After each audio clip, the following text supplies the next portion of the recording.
In the name of Allah, the most gracious, the most merciful. All praise is due to Allah, Lord of the worlds, and may peace and blessings be upon His trustworthy messenger, and upon his family and all his companions. To proceed, amidst the events that are shaking our beloved homeland, I find it a national duty to address these words to you as a heartfelt message to this people who have always defied hardships and have never wavered from their steadfast principles. Our people who have sacrificed the dearest and most precious things so that Syria may remain free and proud and at the forefront of nations aspiring to dignity and honor. Our people rose up in a revolution to attain their freedom, and they triumphed in it, making tremendous sacrifices, and this people remain ever ready to fight for their dignity should it face any threat. O proud Syrian people, today, as we face this new challenge, we are living in the midst of a battle aimed at protecting the unity of our country, the dignity of our people, and the resilience of our nation.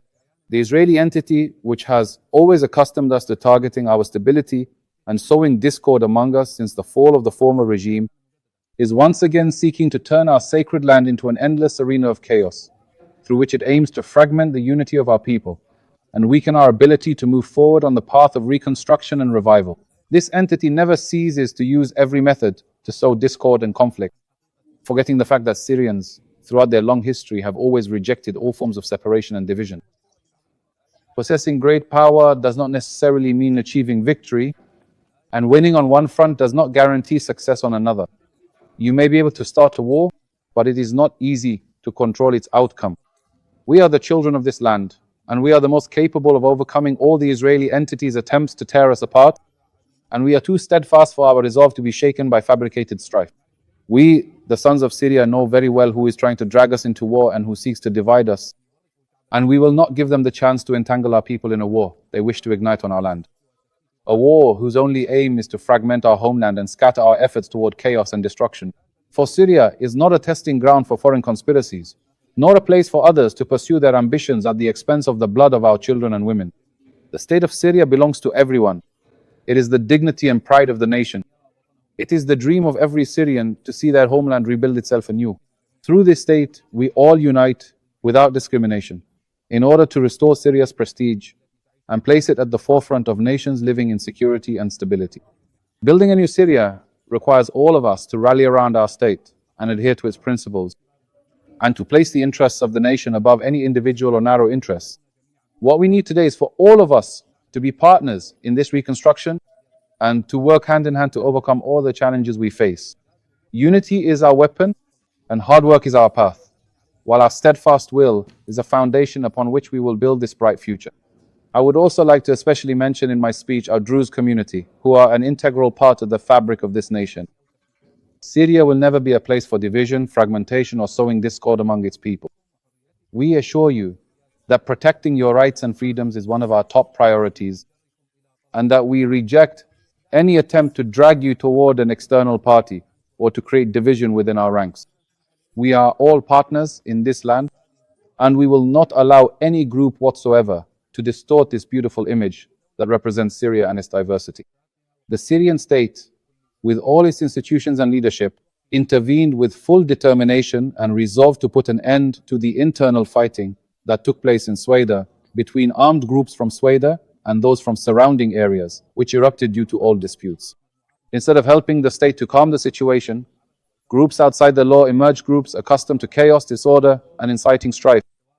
The leaders of these gangs are the very same ones who have refused dialogue for many months, placing their narrow personal interests above the interests of the nation, and in recent days, they have committed various crimes against civilians.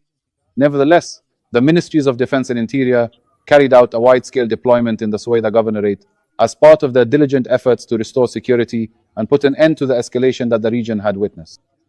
They succeeded in restoring stability and expelling the outlawed factions, despite Israeli interventions.